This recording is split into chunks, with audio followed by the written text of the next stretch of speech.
से सिर्फ आप अपनी गलतियों को सुधार सकते हो। Life allows us to correct those mistakes. भाई एनसीईआरटी जो है वो आपकी टिप्स पर होनी चाहिए कि जब तक वो मिशन पूरा नहीं हो जाता जब तक आप उसको करते रहते हो। 2 घंटे भी डेली आप कंसिस्टेंट दे रहे हो अपनी पढ़ाई को तो आप आराम से बोर्ड एग्जाम में 95+ लेकर आ सकते हो। क्या आप लोग का भी हाफ ईयरली एग्जाम जो है बहुत ज्यादा बेकार गया है, टाइम मैनेज सही से नहीं आपसे हो पाया, जिस तरीके से आपने एक्सपेक्ट करा था उस तरीके से आपका पेपर नहीं हो पाया, तो बेटा ये वीडियो आपके लिए बहुत ज्यादा हेल्पफुल होने वाली है, क्योंकि इस वीडियो में मैं आपको बताने वाली हूँ किस तरीके से आपको आगे अप्रोच लगानी है पेपर्स के लिए। तो सबसे पहले आपको ये काम करना है, हाफ ईयरली देने के बाद आपको एक पेपर लेना और उस पेपर पे वो सारी गलतियां लिखनी है जो कि आप हाफ ईयरली एग्जाम में करके आए हो। सबसे पहली बात, क्यों टाइम मैनेज नहीं हो पाया, क्या आपसे क्वेश्चन कैसे छूटे हैं, आपको फॉर्मूले याद नहीं थे, आपको कॉन्सेप्ट नहीं आते थे, या आपसे क्वेश्चन बनाने नहीं आ रहे थे, वो सारी चीजें आपको लिखनी है जो भी आपसे लैग हुई है आपके पेपर में, क्योंकि इससे ही आपको पता चलेगा ठीक है आपकी गलतियां क्या हैं। जैसे कि मैंने आपको पहले ही बोल चुकी हूँ कि बेटा हाफ ईयरली जो है वो सिर्फ आपका पार्ट है इस जर्नी का, जो आपकी लास्ट जर्नी है ना वो आपकी सिर्फ बोर्ड एग्जाम है। इन पेपर से सिर्फ आप अपनी गलतियों को सुधार सकते हो, गलतियां करोगे और उन गलतियों को सुधारो कि वो दोबारा आपसे गलतियां ना हो और बोर्ड एग्जाम में वो गलतियां आप ना करके आ पाओ, ताकि आप 95+ लेकर आ पाओ। तो ये बहुत बड़ी अब चीज़ है कि आपकी जो गलतियां हैं वो आपसे से सुधर जाएंगी, और सुधरने के बाद फिर आपसे प्री बोर्ड में थोड़ी बहुत गलतियां होंगी, फिर आप उनको दोबारा से गलतियों को सुधारो एंड वो गलतियां दोबारा आपकी बोर्ड एग्जाम में नहीं होनी चाहिए। सबसे पहली बात मैं आप लोगों को इस वीडियो में ये बताने वाली हूँ किस तरीके से आपको अप्रोच करना है, किस तरीके से आपको टाइम मैनेज करना है, क्या क्या चीज़ें आपको करनी है जिससे आपका बोर्ड एग्जाम बेकार ना जाए, आपका प्री बोर्ड जो है बेकार ना जाए। तो सबसे पहली बात मैं आप लोगों को ये बता दूं कि स्टार्ट विद इजी चैप्टर। अगर मैथ्स की अगर हम बात करें तो आपको स्टार्टिंग करनी है बेटा इजी चैप्टर से, ताकि आपका जो कॉन्फिडेंस लेवल है ना वो बूस्टअप हो सके, क्योंकि अगर यार स्टार्टिंग में अगर आप हार्ड चैप्टर्स लेके बैठ जाओगे तो वैसे ही आप डिमोटिवेट हो जाओगे कि हाँ भाई मुझसे तो ये हो ही नहीं रहा, मैं तो टैब बंद करके बैठ जाता हूँ, हो गया भाई पढ़ाई। आपको सबसे पहले अपना आपको कॉन्फिडेंस लेवल जो है वो आपको बूस्टअप करना है। वो कैसे होगा, वो आपको इजी चैप्टर से होगा, जैसे प्रोबेबिलिटी चैप्टर हो गया, स्टैटिस्टिक्स हो गया, रियल नंबर्स हो गया, पॉलिनोमियल्स हो गए, ठीक है। जो भी आपको इजी चैप्टर्स लगते हैं उनको पहले अच्छी तरीके से कंप्लीट करना है, ताकि आपका कॉन्फिडेंस लेवल जो है वो बूस्टअप हो सके, ठीक है, ताकि आपको ये आइडिया हो सकते हैं हाँ कि भाई मेरे से तो ये भी चैप्टर हो गया, ये भी हो गया, अब मैं आगे आराम से कर सकता हूँ पढ़ाई, ठीक है। नेक्स्ट जो पॉइंट है बेटा वो आने वाला है, प्रैक्टिस ज्यादा करनी है अकॉर्डिंग टू थ्योरी, क्योंकि भाई बच्चे क्या करते हैं वन शॉट देख लिया एंड बस हो गया, हम तो कॉन्सेप्ट आ गया हम क्वेश्चंस कर लेंगे, बेटा वो क्वेश्चंस फिर हो नहीं पाते आपके। तो मैथ्स में आपको सबसे ज्यादा यही करना है, प्रैक्टिस ज्यादा से ज्यादा करनी है बेटा। जब देखो अगर आपने वन शॉट वीडियो देख लिया, यार वीडियो किसी की भी देख ली है ना, वीडियो देखने से बेटा आपका कुछ नहीं होने वाला। सबसे पहली बात मैथ्स में ये बता दूं, जब तक आप कॉपी पेन उठा के नहीं बैठोगे, अपना आपसे क्वेश्चन खुद से सॉल्व नहीं करोगे, आपसे कभी भी मैथ्स नहीं आने वाली। तो आपको जितनी ज़्यादा से ज़्यादा क्वेश्चंस की प्रैक्टिस कर सकते हो उतनी ज़्यादा से ज़्यादा आपको क्वेश्चंस की प्रैक्टिस करनी है। नेक्स्ट जो पॉइंट है एनसीईआरटी है, तो मैं हर बार बोलती हूँ भाई एनसीईआरटी जो है वो आपकी टिप्स पर होनी चाहिए, कि अगर मैं आपसे ये बोल दूँ ना कि भाई क्वेश्चन 8.3 का मुझे क्वेश्चन नंबर फर्स्ट बता दो किस तरीके से होगा, तो बेटा आप ऐसी ओरली बता दो कि हाँ भाई इस क्वेश्चन में ये फॉर्मूला लगेगा, इस तरीके से होगा, आपकी टिप्स पर होनी चाहिए एनसीईआरटी। एनसीईआरटी तो बहुत ज़्यादा इंपॉर्टेंट है विद एग्जाम्पल्स भी बहुत अच्छी तरीके से आपको पता होना चाहिए, ठीक है। नेक्स्ट पॉइंट है कॉम्पिटेंसी। सबसे ज्यादा मुझे मालूम है हाफ ईयरली में सबसे ज्यादा यार दिक्कत आई है ना कॉम्पिटेंसी बेस्ड क्वेश्चन में, अगर आई है तो हाँ बता दो, ठीक है, कमेंट सेक्शन में लिख दो कि हाँ भाई सबसे ज्यादा जो दिक्कत आई है ना मुझे कॉम्पिटेंसी बेस्ड क्वेश्चन में आई है। क्योंकि सबसे पहली बात ये बता दो, कॉम्पिटेंसी बेस्ड क्वेश्चन के लिए ना बच्चों को कॉन्सेप्ट पता होना चाहिए। बच्चे क्या करते हैं भाई एनसीईआरटी रट ली, हो जाएगा इस तरीके से क्वेश्चन होगा, ऐसे ही आ जाएंगे क्वेश्चन, बेटा इस तरीके से नहीं आ रहे अब आ रहे हैं आपके कॉम्पिटेंसी बेस्ड क्वेश्चन। इसमें आपको कॉन्सेप्ट पता होना चाहिए, और सिर्फ कॉन्सेप्ट पता होने से भी कुछ नहीं होने वाला, कॉन्सेप्ट को किस तरीके से अप्लाई करना है क्वेश्चन में वो भी आपको पता होना चाहिए, जब भी आप कॉम्पिटेंसी बेस्ड क्वेश्चन जो है बढ़िया तरीके से कर पाओगे।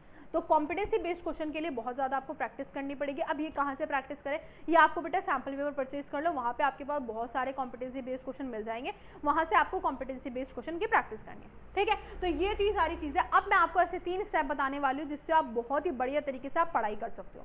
पहला जो स्टेप है, अब इन सारे स्टेप को ना मैं आपको एक गेम के उससे बताती हूँ, है ना।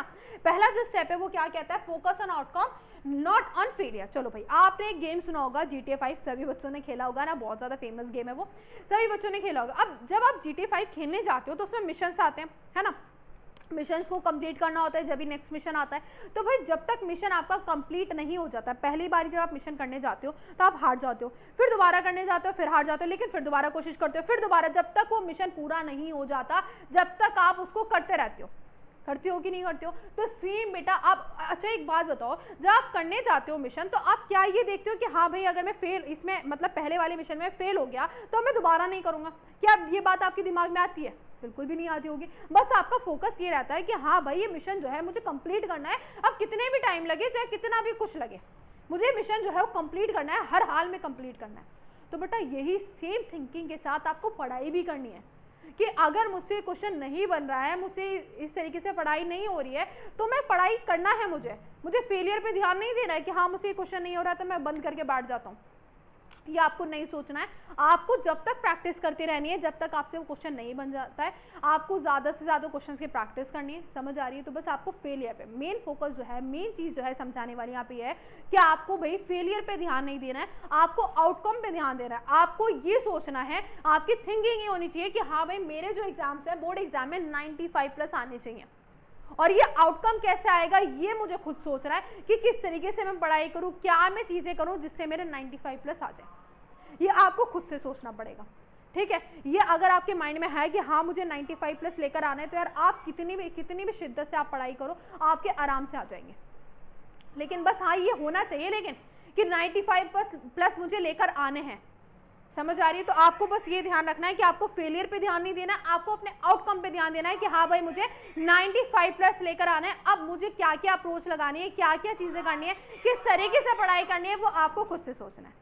क्लियर है? नेक्स्ट स्टेप पे आ जाते हैं। नेक्स्ट स्टेप जो है बेटा फेलियर इज लर्निंग। अच्छा एक बात बताओ जरा, जब आप मिशन करते हो, ठीक है, आप फेल हो गए तो वेस्टेड लिखा आता है, ठीक है, WASTED, ठीक है, वो लिखा आता है। तो जब आप मतलब मिशन करने जाती हो, तो जब आप दोबारा करने गए, जो आप हार गए, जब दोबारा करने गए तो आप ये सोचते हो कि हाँ भाई इस अप्रोच से अगर मैं इस रास्ते से जा रहा हूँ तो मेरा मिशन नहीं हो रहा है, तो मैं दोबारा कोई और सा रास्ता या कोई और सी अप्रोच लगाता हूँ तो इससे मेरा मिशन हो जाएगा, है ना। यही सोचते हैं कि अगर मेरे इस अप्रोच से नहीं जा रहा है तो मैं इस अप्रोच से करके देखता हूँ ताकि मेरा जो मिशन है वो कंप्लीट हो जाए। तो इस तरीके से ही आपको क्वेश्चन को भी करना है, इस तरीके से आपको अपनी पढ़ाई से भी करना है कि अगर आपको कॉन्सेप्ट समझ नहीं आ रहा तो मैं इस वीडियो को देख लेता हूँ, इससे नहीं समझ आ रहा तो दूसरी देख लेता हूँ, ये क्वेश्चन अगर मुझसे नहीं सॉल्व हो रहा है तो मैं इस अप्रोच से ना जाके इस अप्रोच से करके देख लेता हूँ इस क्वेश्चन को। लेकिन आपको उस अलग अलग अप्रोच से आपको क्वेश्चन को ट्राई करना है, आपको फेल नहीं हो के बैठ जाना है कि हाँ मुझसे नहीं हो रहा है तो मैं नहीं करता हूँ। आपको अलग अलग अप्रोच लगानी है। आप सॉल्यूशन देखो, हाँ कि भाई इस तरीके से मेरे से क्वेश्चन, मतलब इस तरीके से क्वेश्चन हो रहा है, ये फॉर्मूला लग रहा है, फिर उसको दोबारा से करने की ट्राई करो। तो आपको अलग अलग अप्रोच से पढ़ाई करनी है, अपनी अलग अलग अप्रोच से आपको क्वेश्चन करना है जिस तरीके से आप गेम में करते हो। क्लियर है? नेक्स्ट स्टेप जो है बेटा वो आपका गेमिफाइंग द लर्निंग प्रोसेस। अब आपको क्या करना है, जैसे आपकी गेम्स में लेवल होती है ना, लेवल 1 हो गया, लेवल 2 हो गई, लेवल 1 आपकी कंप्लीट हो गई, लेवल 2 आप स्टार्ट करते हो, इस तरीके से आपको पढ़ाई में करनी है। अब इस पढ़ाई को ना 10th क्लास को और अपनी पूरी गेम ही मान लो। 10th क्लास जो है सबसे मोस्ट फनीस्ट आपकी इंटरेस्टिंग क्लास होने वाली है। इसके बाद आप ये सोच रहे हो ना कि भाई बोर्ड एग्जाम है, बहुत ज़्यादा प्रेशर है, बहुत ज़्यादा हार्ड क्लास है, बेटा कुछ नहीं है। बहुत ज़्यादा मस्ती आप इसमें करने वाले हो और बहुत ज़्यादा आप मिस करोगे इस क्लास को। इसके बाद बहुत ज़्यादा आपकी टफ होने वाली है लाइफ 11th क्लास से आपकी। जो बोलते हैं ना कि हाँ भाई बोर्ड एग्जाम दे लो फिर तो आपकी लाइफ मस्त हो जाएगी, ऐसा कुछ नहीं होता है, ठीक है। तो जो आपको एंजॉय करना है ना वो आप 10th तक ही कर सकते हो, फिर उसके बाद बहुत ज़्यादा आपकी टफ होती जाती है लाइफ जितनी आप आगे बढ़ते जाओगे। तो जितना आप एंजॉय कर सकते हो उतना करो, लेकिन पढ़ाई के साथ। आपको सबसे पहले ये बात बता दूं, कंसिस्टेंट आप रहो। अगर आप 2 घंटे भी डेली आप कंसिस्टेंट दे रहे हो अपनी पढ़ाई को तो आप आराम से बोर्ड एग्जाम में 95+ लेकर आ सकते हो। लेकिन सिर्फ आपको क्या बोला मैंने, कंसिस्टेंट, ये वर्ड अपने दिमाग में बैठा लो। आपको कंसिस्टेंट होना पड़ेगा चाहे किसी भी काम के लिए। यार जैसे आप जिम जा रहे हो, अगर आप कंसिस्टेंट रहोगे जब भी तो आपकी बॉडी बन पाएगी। अगर आपने एक दिन छोड़ दिया, फिर आप 2 दिन चले गए, फिर आपने एक दिन छोड़ दिया, क्या आपकी कंसिस्टेंट मतलब आपकी बॉडी बन पाएगी? नहीं बन पाएगी ना। किसी भी काम को ले लो यार, चाहे पढ़ाई हो, कुछ भी काम हो, आपको कंसिस्टेंट रहोगे जब भी आप कुछ कर पाओगे, अदरवाइज आप नहीं कर पाओगे। तो पढ़ाई में आपको लेवल्स बनानी है कि भाई आपका लेवल 1 में मुझे इतने इतने चैप्टर्स करने हैं, फिर मैं इसको टेस्ट दूंगा। अब मेरे टेस्ट में लेवल 1 में बढ़िया मार्क्स आ गए तो फिर मैं लेवल 2 पे पढ़ूंगा, ठीक है। अगर नहीं आए तो फिर मैं दोबारा से क्या करूंगा, लेवल 1 को ही बढ़िया तरीके से अपना करने की कोशिश करूंगा। तो ये थे आपके 3 स्टेप, ठीक है। आपको फोकस रहना है, फेलियर पे आपको बिल्कुल भी ध्यान नहीं देना है। जो अलग अलग अप्रोच आप लगा सकते हो पढ़ाई के लिए वो आपको अप्रोच लगानी है। कंसिस्टेंट रहना है, लेवल वाइज आपको अपनी प्रैक्टिस करनी है, ठीक है। एनसीईआरटी बहुत बढ़िया होनी चाहिए। प्रैक्टिस जितनी कर सकते हो मैथ्स में उतनी ज़्यादा आपको प्रैक्टिस करनी है, ठीक है। और जो सबसे पहली बात मैंने आपको बताई थी, गलतियाँ। यार गलतियाँ जब तक आप नहीं देखोगे ना अपनी, आप नहीं कर पाओगे आगे, आप फिर से वो गलतियाँ करके आओगे। तो सबसे पहला काम इन सब कुछ हटा दो। सबसे पहला काम जो है वो आपका वही होना चाहिए कि जो आपकी गलतियां हैं उनको लिखो और उन गलतियों को सीख के आगे आप प्रीबोर्ड में अपनी गलतियां ना करके आओ। क्लियर हो गई मेरी बात? तो आई होप आपको वीडियो अच्छी लगी होगी। अगर वीडियो अच्छी लगी तो इस वीडियो को लाइक कर देना, शेयर कर देना अपने दोस्तों के साथ। मिलते हैं अपनी नेक्स्ट वीडियो में।